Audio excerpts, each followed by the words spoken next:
Muy buenos días, ¿cómo andan? Hoy es miércoles, estamos en el taller nuevamente. Seguimos un poquito más aliviados de la cuarentena, tenemos un poquito más de trabajo, apenas ha mejorado un poquito, pero bueno, por lo menos lo que es la venta de materiales, digamos lo que nos proveen a nosotros, se ha aliviado un poco, por lo tanto podemos, más o menos teniendo en cuenta el horario de comercio de ellos, podemos prever algunas piezas que vamos a ir haciendo en el transcurso del tiempo.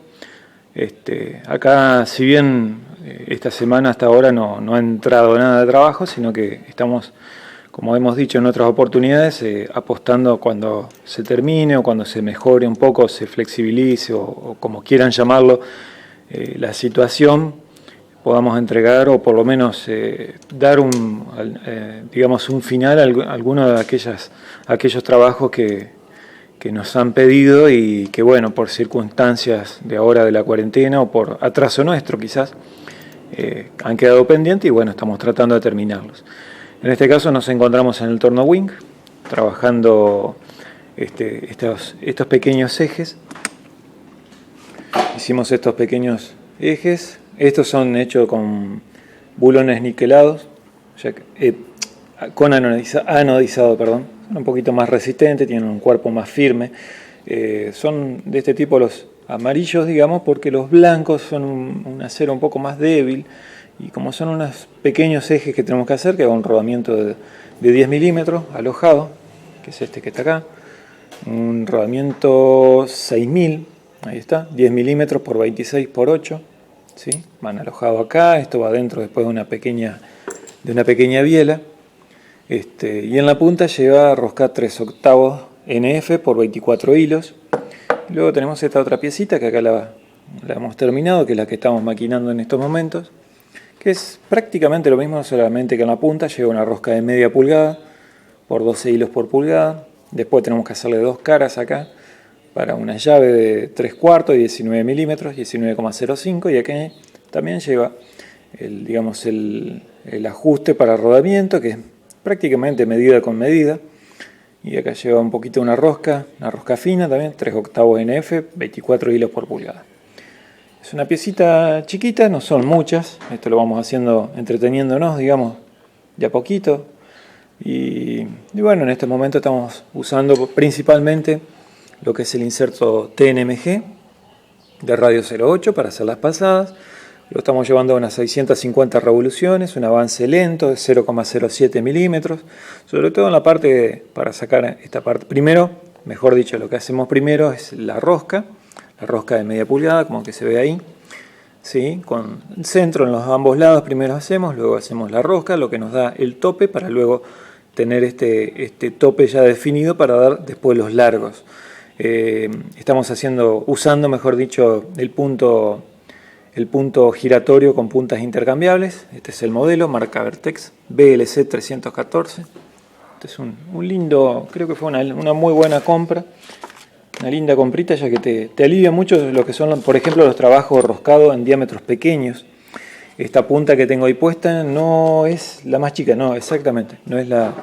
Ah, sí, perdón, es la más chica, y aún así te da lugar para un poquito más de diámetro, ¿sí? Hay que llevarlo a 9,5 el diámetro, 9,52 en el diámetro de rosca, y aún te queda un poquito más. Y estás cómodo, digamos, en el proceso de roscado, te da lugar, espacio, sobre todo en este tipo de porta inserto que uso yo, que es el CER 1616, ¿sí? Con el porta de 55 grados para 55 grados, ¿sí? No te queda bastante lugar, es lo que le ibas diciendo, te queda bastante espacio para el roscado. El roscado lo hacemos a 225 revoluciones, usando siempre el reloj para roscar, así que tenés un corte inmediato, bastante lindo. Un trabajo, digamos, que se va haciendo rápido, pero bueno, como es un trabajo, como les digo, sin apuro, tratando de aprovechar el tiempo, no es, digamos, algo súper crítico, y lo vamos llevando. Y acá tenemos algunos de los elementos que vamos a charlar hoy. Bueno, eso principalmente quería dar las gracias sobre todo a todos los que están del otro lado, que como vez tras vez están, digamos, viendo los trabajos que a veces subimos. Quizás en estos tiempos es un poco más complicado, digamos, para todos. Inclusive acá en el taller se nos complica bastante, pero bueno, seguimos, como les decía, tratando de adelantar un poquito. Ya más o menos terminé lo que va a ser el trabajo que vamos a subir este sábado, que se trata de los ejes, más o menos los tengo ya liquidados. Pasa que trato de distribuir el trabajo durante la semana, ya que uno ve que no hay movimiento en la calle, no hay, digamos, efectivo en la calle. Por lo tanto hay un menor ingreso de trabajo. Tengo que más o menos entretenerme en la semana haciendo distintas cosas. En este caso corresponde hacer estos ejecitos que son pequeños, son una pavadita se podría decir, pero hay que hacerlo. Así que vamos a tratar de buscarle las ganas, digamos, a hacerlo. Ese es otro detalle. Para el tope, digamos, el diámetro de los 22 milímetros, ahí vieron que en el plato estaba agarrado desde el material tiene en realidad 25. El diámetro mayor tengo que llevarlo a 22. Después, para agarrarlo y darle el diámetro final, empleo esta tuerca partida, ¿sí? Es una tuerca de media que está partida y está cortada con un pequeño cortecito, entonces de esa forma puedo agarrar en el plato de 3 mordazas, lo puedo sujetar firmemente el punto y ahí se trabaja sencillamente, sin ningún problema en el diámetro exterior, que es el último paso que hago. Por las dudas, porque me estaba olvidando, tengo distintas medidas de tuerca que habitualmente uso, el cual le haces un pequeño cortecito ahí, ¿sí? Un pequeño corte, entonces lo que hace es poder ceñirte sobre las vueltas de la rosca sin dañarla, ¿sí? Y apretando sobre todo el material, sujetándolo firmemente. Bueno, básicamente quería comenzar eso, dándole las gracias por estar ahí, por seguir apoyando, ya sea viendo el video, siempre agradecido porque estén ahí. Así que, teniendo en cuenta eso, quisiera agradecer a algunas personas, entre ellas Pasquier Hubert, Edwin Barajona, Carlos González Varela, muchas gracias, Sebastián Clare Franco, Javier Mostazo, muchas gracias, Daniel Albanesi, Alejandro Mosquera, Arias J27, Antonio Arias Vidal, muchas gracias, Michael Arniela, muchas gracias por estar ahí, Puto Leónidas 666, muchas gracias, Carlos Pajerols, muchas gracias, Mikeram 2000, Hernán Fernández, Lucho Bramini Salazar, Pancho Villa, Coco, Siberiano, muchas gracias. Y bueno, como te decía, justamente Siberiano me pregunta qué motor uso, mejor dicho, qué torno uso y qué motor tiene. Generalmente uso el torno de este Wing, si no tengo Lowu, bueno, estas semanas voy a usar bastante Lowu, y si no el Parmo. El motor Lowu sí es de 5 HP, el motor Wing es de 7 HP, un poquito más polenta, y el motor del Parmo era de 3 HP, un motor un poquito más chico, ya que menor porte tiene. Es un gusto personal que ocupo el Wing, pasa que tengo la mayoría de las herramientas que he comprado son para el porta herramienta correspondiente aproximadamente para el Wing. En realidad me gusta más el Parmo, ocupar más el Parmo porque es más pequeño, te permite cierta facilidad, pero el tema es que no tengo todas las herramientas adecuadas para aquel, entonces se complica, a veces tengo que elegir llevar todas las herramientas para aquel lado y ocupar el Parmo. El Parmo la semana pasada sí hice bastantes trabajos, pequeñitos así.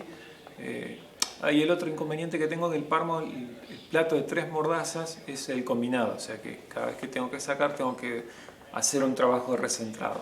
Entonces se alarga un trabajo a veces pequeño, se alarga un poco más. Así que por eso no es que lo ocupo, sino que a veces los trabajos más importantes o los que subo, por ejemplo, al canal, son, por ejemplo, el trabajo de los ejes de la semana pasada, implica un torno bastante preciso. Entonces por eso ocupo el torno Wing, que dentro de todo está bastante preciso. Ignacio Presentado, muchas gracias por responder los mensajes. Argentino García, me preguntas, bueno, dice por el ajuste de las poleas.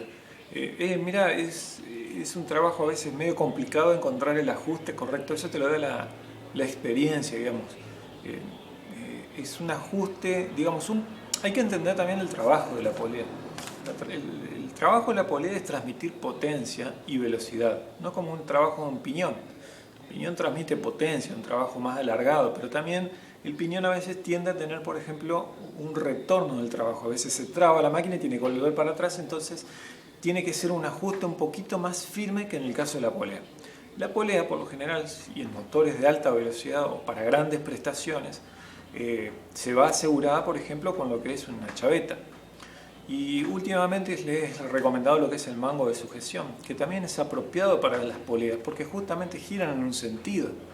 Y al trabajar por inercia el motor también, que digamos es perpetuar el movimiento a través de la masa de lo que mueve del motor internamente, no hay un cambio brusco de sentido. Entonces el ajuste puede ser un poquito más holgado, un poquito más suave, pero no tiene que entrar con la mano, obviamente, porque justamente es una transmisión de potencia también. Entonces tiene que ser un ajuste, no digo medida con medida, pero quizás unas 2 milésimas más de la medida, cosa que entre, digamos, a mí me gusta probarlo a golpes, digamos, empleando una masa de plomo. Si se va a ir clavando y a la vez va cediendo, cuando es ajuste con ajuste, diámetro del eje con diámetro de la polea interior, tiene que ir suave, entrando suave, ¿sí?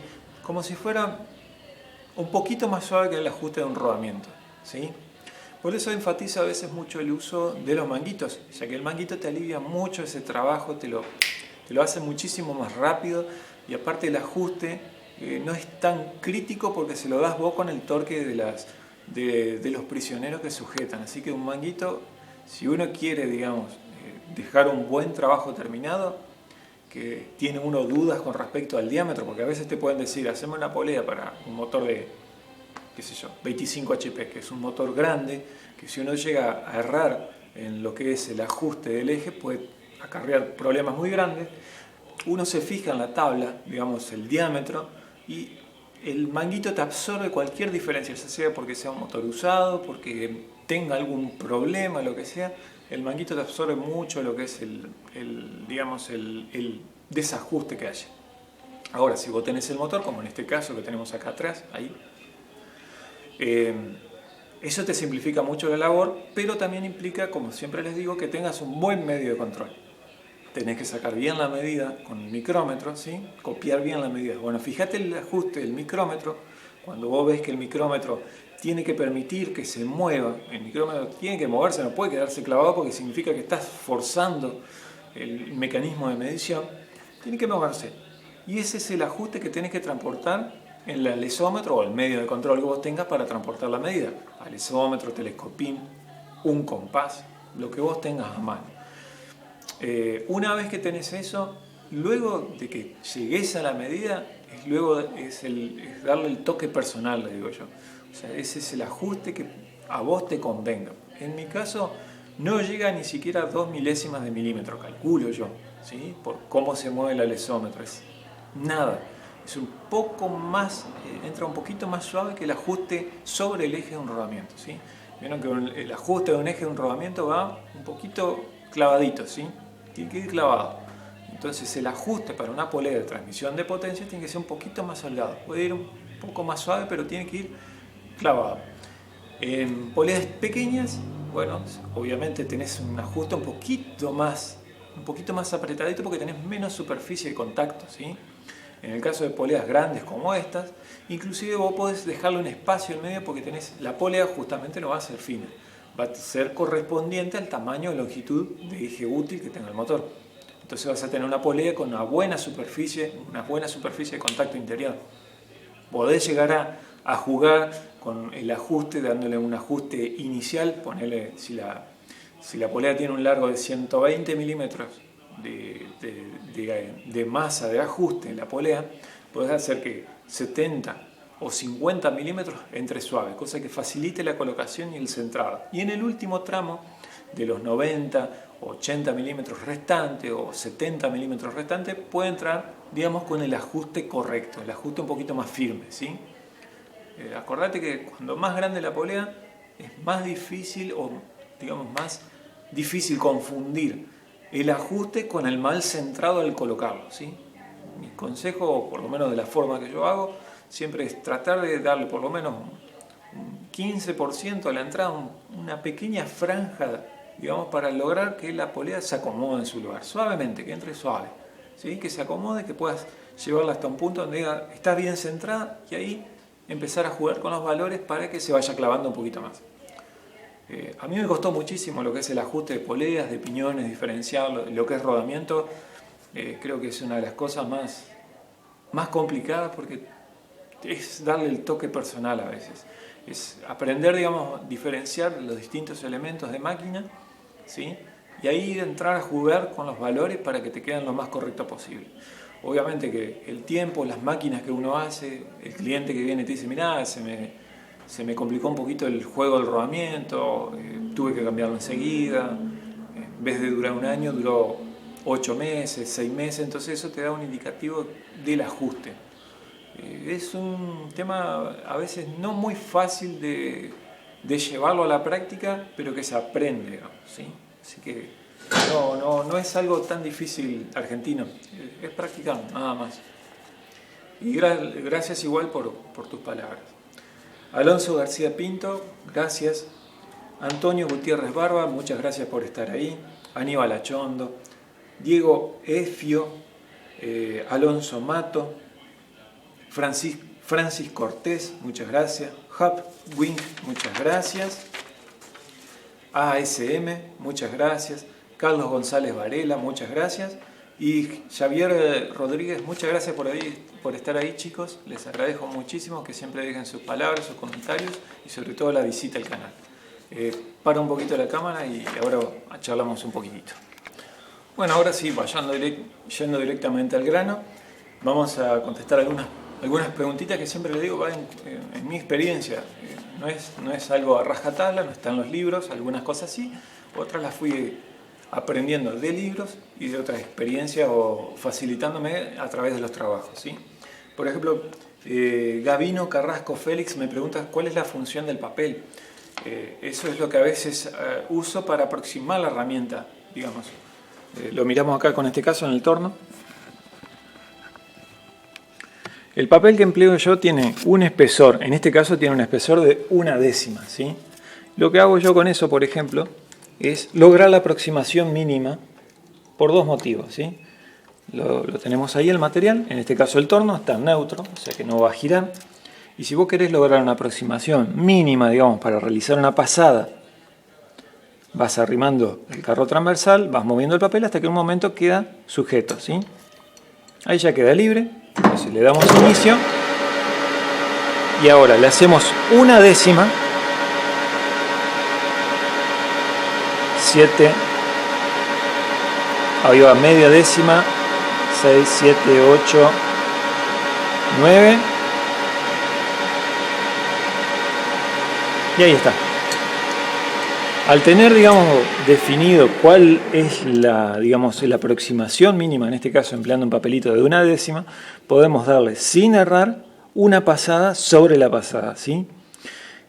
¿Para qué te sirve esto? Por ejemplo, yo lo empleo mucho en los que son los topes, para llegar a los topes o dar definidos topes, porque a veces cuando vos usás lo que es en este caso el torno wing, tiene acá esta pequeña manivela, este pequeño ajuste no lo tenía, lo tuvimos que hacer acá en el taller. Tiene una regla o un noño para los largos, ¿sí? Entonces, con el papel sin el papel es muy fácil apretar de más la herramienta al llegar al tope. Entonces, vos teniendo el papel, lo que haces es definir justamente la aproximación mínima, quedándote un error de más menos 1/10, que en un largo creo que 1/10 es casi irrisorio. Y inclusive si sabes cuánto es el espesor, te puede inclusive ayudar a llegar bien a la medida, ¿sí? Entonces el papel lo que te hace es aproximar la herramienta al mínimo necesario para que vos sepas que la herramienta no está siendo forzada contra el material, no dañes la punta de la herramienta. Esto es muy cierto, por ejemplo, esto lo usaba mucho en lo que es la limadora. La limadora, cuando vos estás bajando el cabezal porta herramienta, es muy fácil, cuando vos estás trabajando, digamos, es muy fácil, tratando de hacer la aproximación mínima, ¿no? Que la herramienta toque lo mínimo para dar la profundidad de pasada, es muy fácil errar y es muy fácil enterrar la herramienta. Entonces eso a mí me costó bastante. Entonces, usando, no sé, pensando así cómo lograr la aproximación mínima, se me ocurrió con una hojita de papel, con la máquina parada, vas bajando el cabezal portaherramienta de la limadora, digo yo, interpones entre la punta de la herramienta, el material, una hoja de papel y vas bajando lo que es la torre portaherramienta. Cuando el papel queda atrapado entre el material y la herramienta, ahí tenés la aproximación mínima, o sea, tenés que darle una décima más y ya estás tocando el material. O en algunos casos es irrelevante, ¿sí? Vos decís, bueno, ya lo tengo en la medida, entonces ahora puedo darle la pasada de 1 milímetro, ¿sí? Sobre todo esto yo lo usaba mucho en la rectificación de las afiladoras a veces, que había que darle una pequeña pasadita. Eran unos prismas, hay algunos videos en el canal, son bastante viejos porque justamente son trabajos que a veces uno lo hace y no vuelven porque no tiene sentido volver a rectificarla. Y era apenas una pasadita fina. Entonces, para lograr esa pasadita fina no es solamente había un trabajo de nivelado, de escuadrado, pero para lograr esa pasada fina, digamos, tenía que identificar el punto más alto, ¿sí? Digamos, el punto más, digamos, sí, el más bajo y el más bajo, el más alto y el más bajo, o el desnivel que había en esa pieza. Entonces con el papel tenía justamente el punto exacto o la aproximación mínima para hacer la pasada.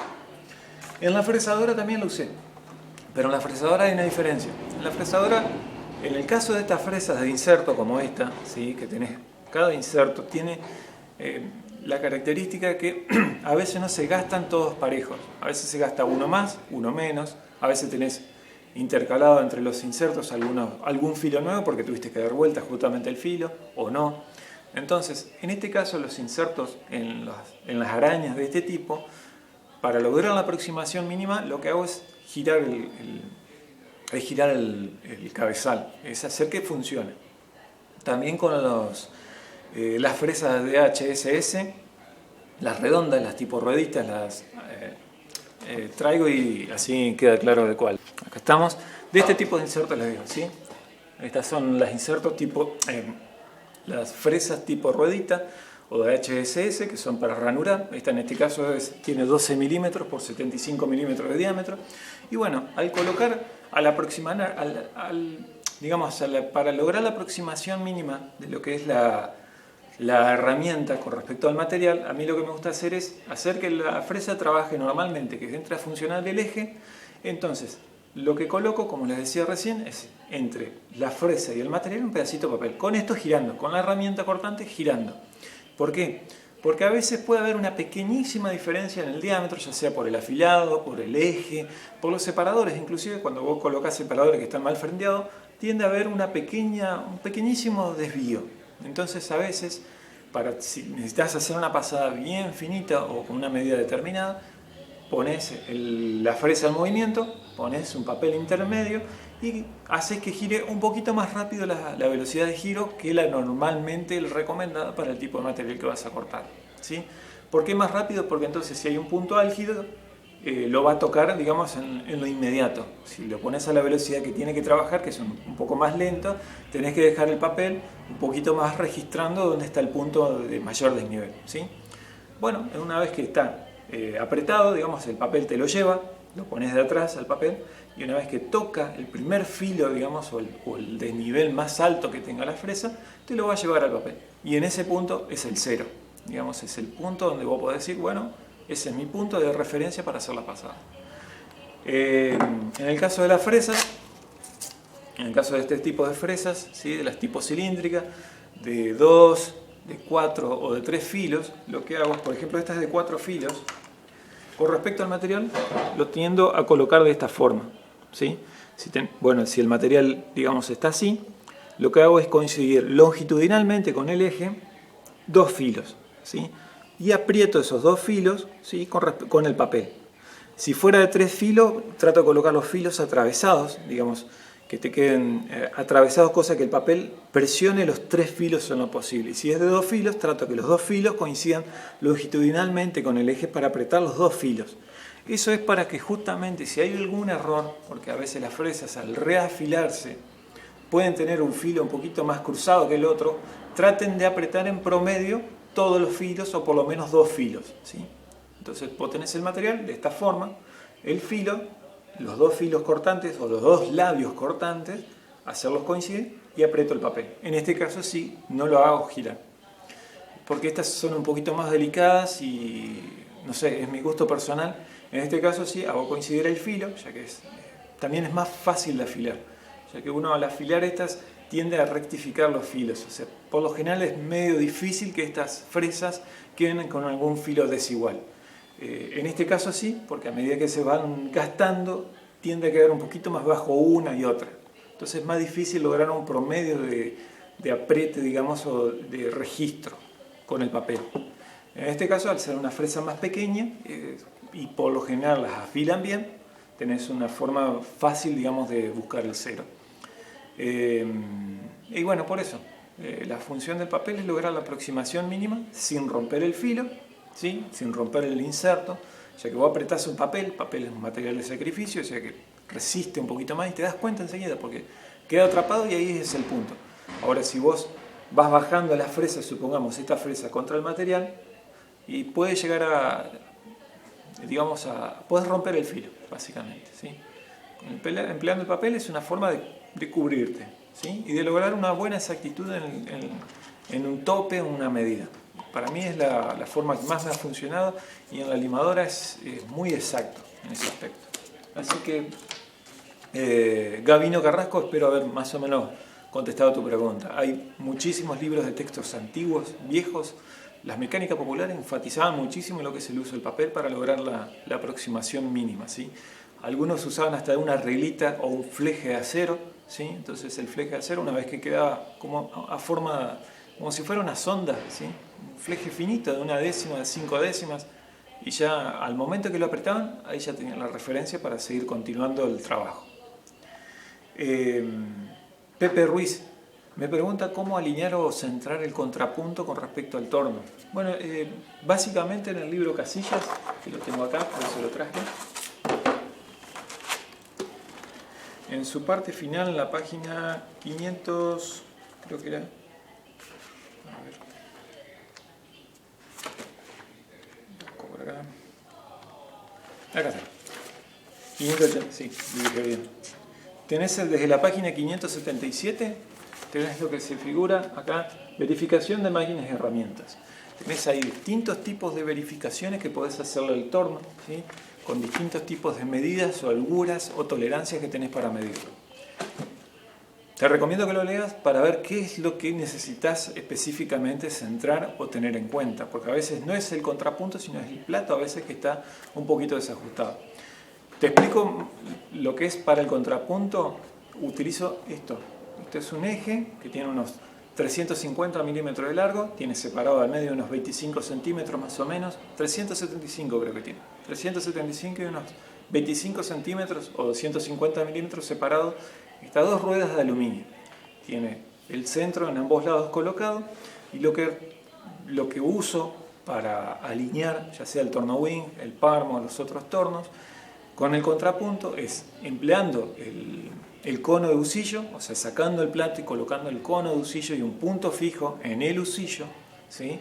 Y luego colocando de este lado un buen punto, ¿sí? Un buen punto giratorio, lo más lindo que tengas, digamos, o nuevo en lo posible para que no haya ninguna tendencia o desajuste.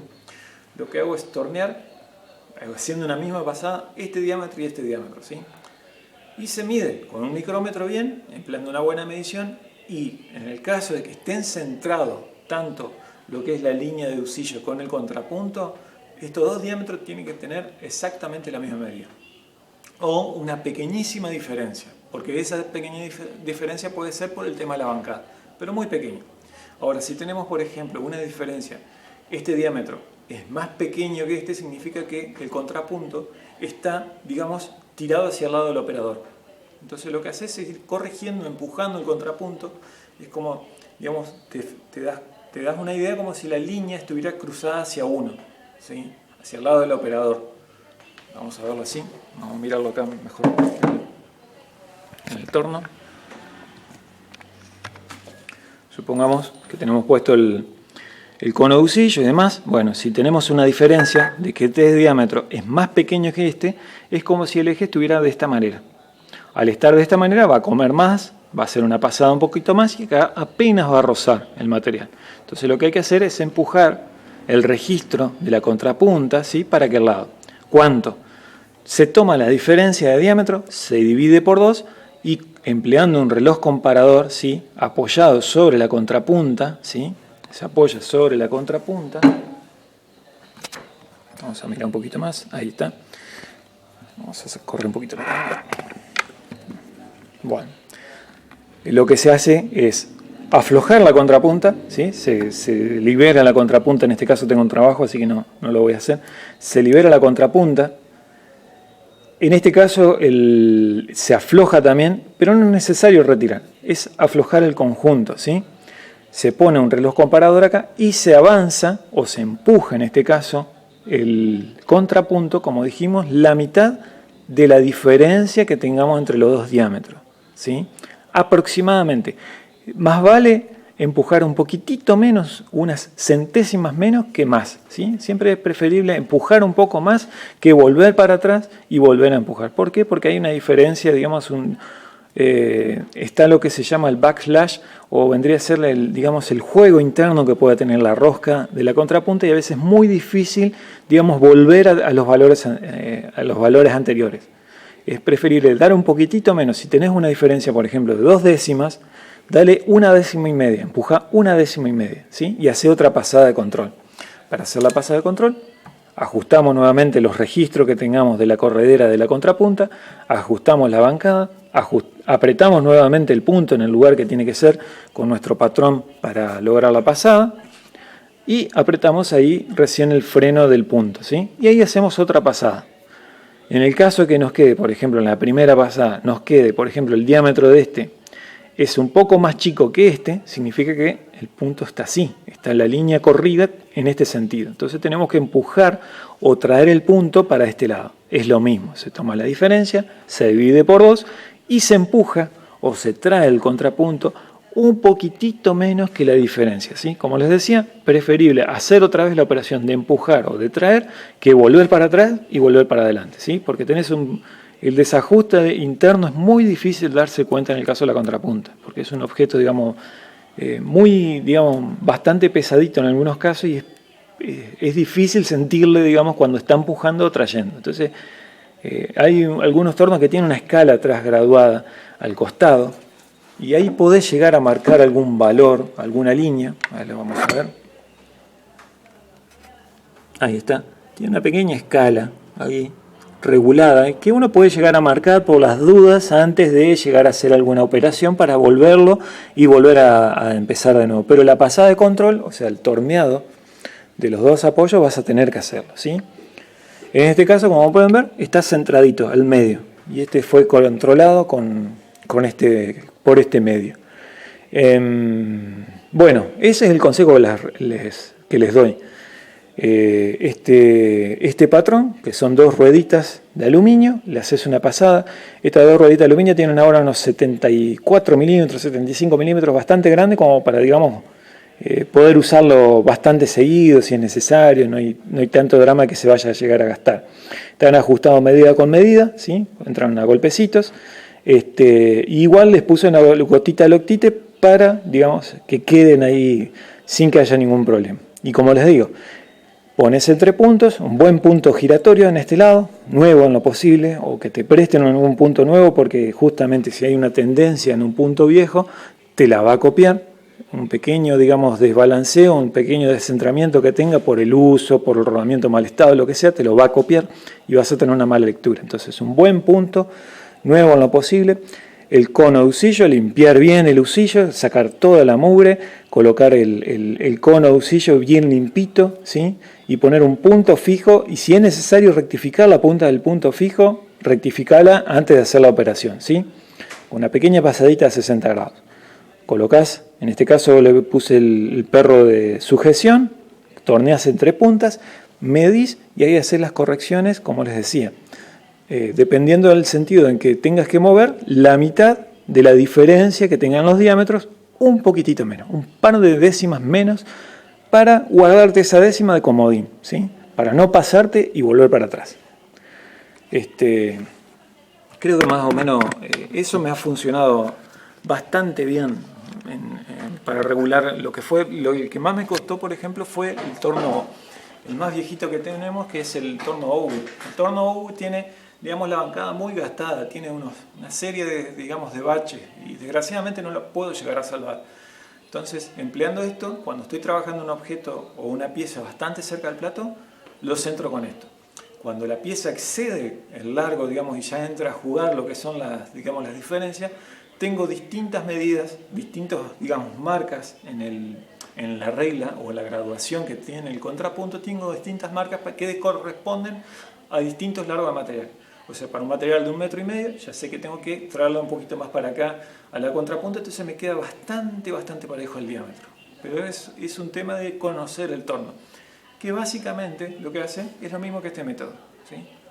Tenés en cuenta el largo, cuanto más largo tengas es más delator, ¿sí?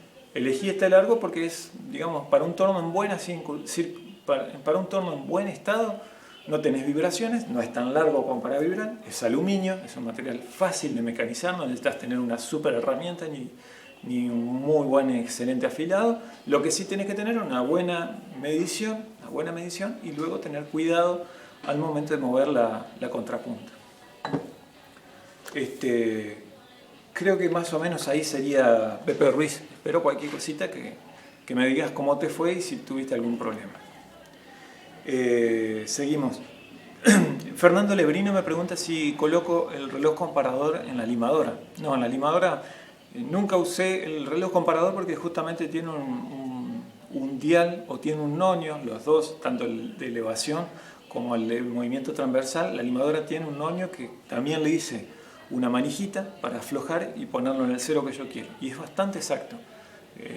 Realmente no me puedo quejar la limadora a pesar del tiempo que tiene, de lo antigua que es y de sus pequeños desgastes que tiene, anda perfectamente en ese aspecto. No he puesto reloj comparador en la limadora. Hasta ahora no he tenido la necesidad. Gracias, Fernando, igual.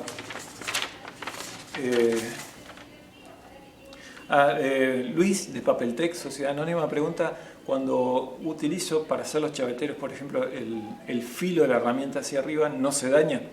No se daña porque justamente el filo trabaja tanto para arriba como para abajo. Es el mismo tipo de filo. Igual, cuando vos trabajás hacia abajo, lo que cambia subiendo para arriba es que fijás la torre, no tiene el movimiento de pivoteo de la herramienta. O sea, cuando vuelve la herramienta digamos, si vos estás cortando hacia abajo, el movimiento de pivoteo te levanta la herramienta cuando hace el retroceso. En mi caso, como vas subiendo la herramienta, lo que hace es cortar en la primera y solamente pasa sobre la misma medida. Siempre me gusta subir, tampoco podés sacar mucho, digamos, no podés subir la misma altura que bajando, porque justamente se traba, el filo atropella, no corta, vos tenés que ir haciéndolo cortando. Más o menos el límite para mí son más o menos 2 décimas, de 2 a 3 décimas podés dar por pasada. Cuando vos haces 3 décimas de pasada, digamos, con el filo hacia arriba en la limadora, tenés que darle una de corte y una de corte más por la duda, ¿sí? Esa pasada de más, o inclusive otra más, es para sacar el restante. O sea, te tiende a quedar el chavetero, en la primera pasada te tiende a quedar de esta forma, ¿sí? Tenés un poquito curvadito, esto es exagerado, porque atropella en la entrada y después cuando sale la herramienta tiende a ir hacia arriba. En la segunda aplanas y en la tercera lo tenés en la medida, ¿sí? Entonces, en la primera le das la pasada, atropella, te levanta un poquito, hace la pasada, digamos, come el material que tiene que comer y después al salir el material también tiende a subir, entra otra vez. Después en la segunda pasada alivia un poquito más y en la tercera ya vas a ver que no corta el material. ¿Qué ventajas tiene con este aspecto? Es que no se te va a trabar. Hacia abajo siempre tenés un poquito más y es más probable que se te rompa. Y por otro lado, a veces los trabajos muy pequeños no vas a tener lugar para agarrarlo en la morsa, digo bien, o vas a tener dificultades si lo vas a usar un plato. A veces ponen un plato en la punta y a veces tenés que ir girando el material y a veces se te complica un poquito porque justamente la geometría del material no te permite hacer el chavetero hacia abajo porque te queda muy poca pared, porque coincide con un chavetero. Tenés que girarlo y bueno, a veces es conveniente probar con el filo hacia arriba. Como les decía, el filo tiene que estar fijo si uno trabaja para arriba para realizar chaveteros hacia arriba, ¿sí? Gracias, Luis, y cualquier cosita, por favor, en los comentarios. Después creo